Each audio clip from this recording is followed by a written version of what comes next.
Il est 13 h, mesdames, messieurs, bonjour et bon appétit. Si vous êtes à table, l'actualité de ce jeudi, c'est d'abord cette image des bus scolaires à l'arrêt à cause d'un énième caillassage subi par les chauffeurs de la société Carla Transport à Magicavo. Inquiets, ils demandent aujourd'hui, et ce n'est pas nouveau, plus de sécurité. Je vous propose d'écouter Zainou Ibrahim, conducteur de bus, au micro de Daniel Abdou.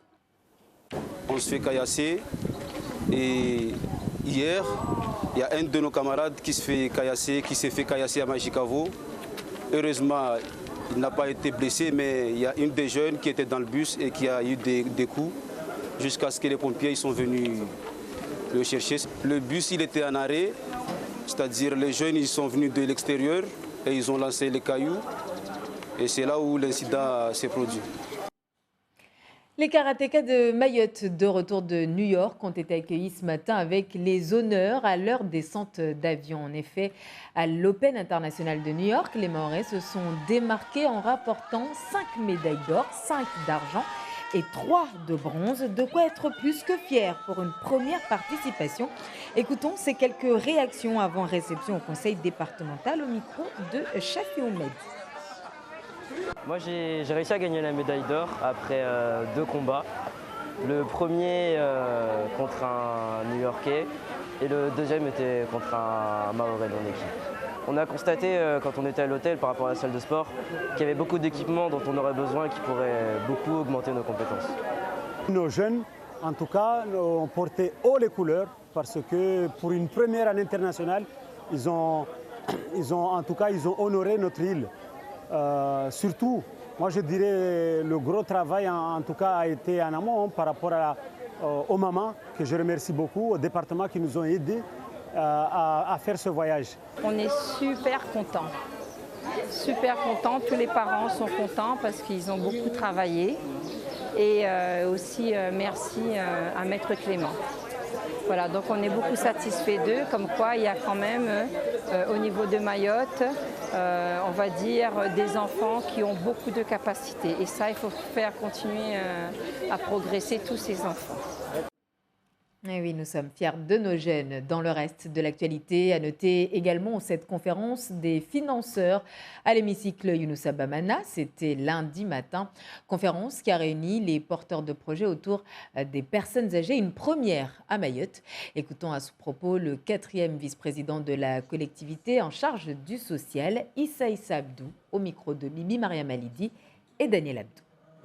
On est heureux parce que c'est un pas de géant, c'est une avancée réelle dans le médico-social qui va permettre à ce public qui n'est pas le plus nombreux en termes de quantité sur le territoire, mais peut-être le plus important parce qu'il a beaucoup fait pour que nous soyons là, a fait en sorte que Mayotte soit département, a fait en sorte que nous soyons français tout court et au fond on avait ce devoir de nous battre pour que les Mahorais, et singulièrement ceux qui sont les plus âgés d'entre nous, qui ont 60 ans et plus, qui ont tant fait pour ce territoire, bien qu'il y ait ce retour de politesse pour qu'ils aient aussi les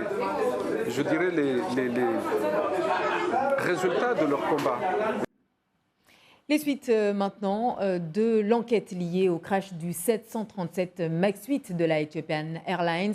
Crash qui a eu comme conséquence de clouer au sol ce type d'appareil un peu partout dans le monde. On le rappelle, 157 victimes dimanche dernier.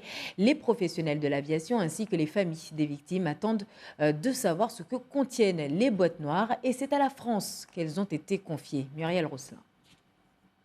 C'est ici au Bourget, en région parisienne, au BEA, que les boîtes noires du Boeing 737 MAX vont être analysées. L'Éthiopie, qui ne dispose pas de l'équipement nécessaire, a confié cette mission au bureau d'enquête et d'analyse français.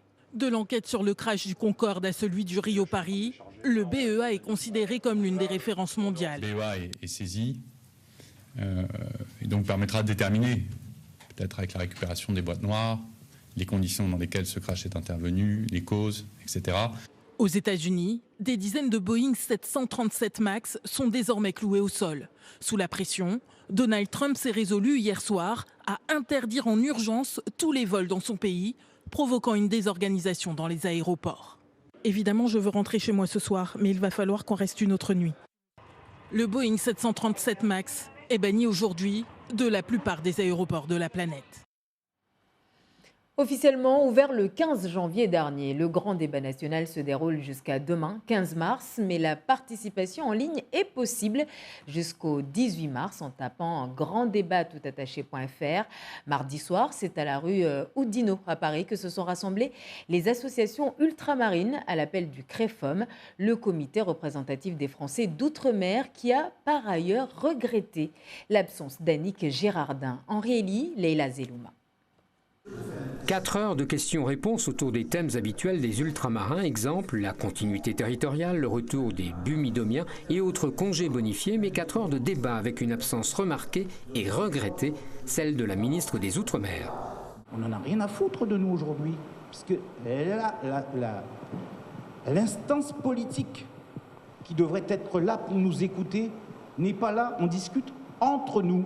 Il est dommage que nous ayons un délégué interministériel pour l'égalité de chances des Français d'outre-mer qui soit absent et aussi que le cabinet de la ministre et la ministre soient absents, nous le regrettons.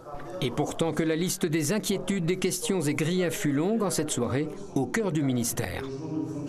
On a parlé des congés bonifiés, on a parlé des questions de santé, on a parlé des questions politiques, on a parlé des questions de jeunesse, on a parlé des questions de retour des bumidomiens. Donc il y a différents sujets qui intéressent l'ensemble de la communauté ultramarine. Quand j'entends donc ce qui se passe au niveau de ce débat, c'est qu'il y a un manque de considération des ultramarins, puisque encore une fois, nous sommes stigmatisés et lésés. Sans oublier l'interrogation au sujet de la fermeture de François et donc de la visibilité des Outre-mer, une décision contestée par certains. Il est illusoire, mesdames et messieurs, de penser un seul instant que François, une fois détruite, la présidente, les différents patrons des services, rédaction, fiction, spectacle vivant, etc., ainsi d'ailleurs que la technostructure elle-même du groupe France Télévisions, serait disposée, ainsi que le souhaite le chef de l'État, à ouvrir les antennes à cette France d'outre-mer dont ils se sont toujours fort peu souciés, pour ne pas dire qu'ils en ont rien à foutre.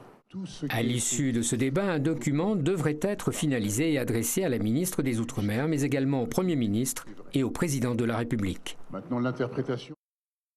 Débat national qui s'est invité hier et aujourd'hui à la gare maritime de Mamoudzou. Un stand y a été installé par la préfecture, stand sur lequel se sont rendus Henriette Boneissa et Géraldine Lui.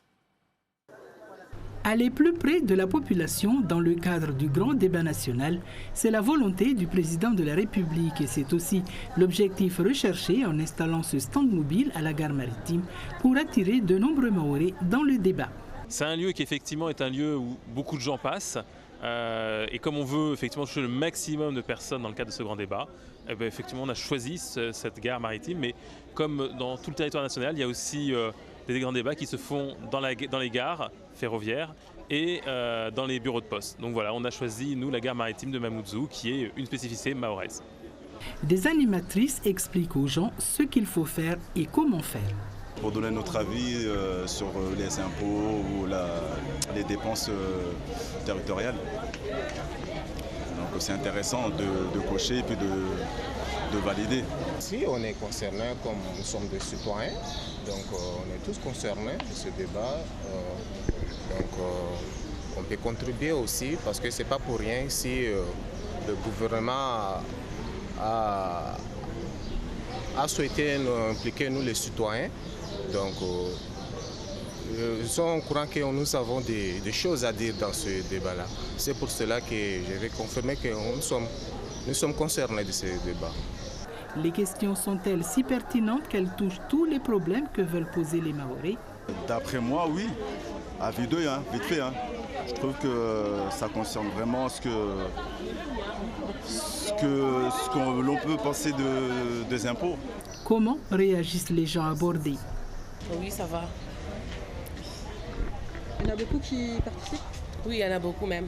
Il y en a, ils posent des questions, il y en a, ils disent je vais participer, c'est important et tout. Il y en a, ils disent on est concerné, il y en a, ils ne veulent pas répondre. Il y a ceux qui comprennent les questions mais qui ne savent pas répondre. Il faut répondre ce qu'on a envie de dire. S'il n'a pas envie d'écrire toutes les questions, il peut passer à la suite.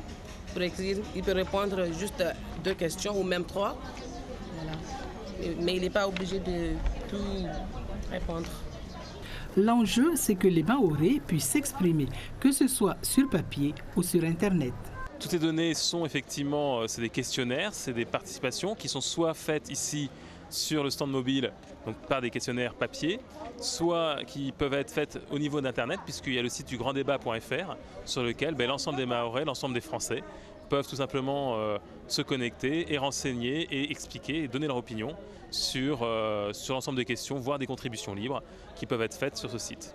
Il faut savoir que tous ces questionnaires papier seront scannés et renvoyés à la mission du Grand Débat à Paris. Et c'est ici que nous mettons un terme à cette édition. Merci de votre attention. Dans un instant, Place publique, présentée par Siti Darroussi et Bruno Minas. Ensemble, ils reçoivent le procureur de la République, Camille Miansoni. Bonne suite des programmes et à ce soir 19h.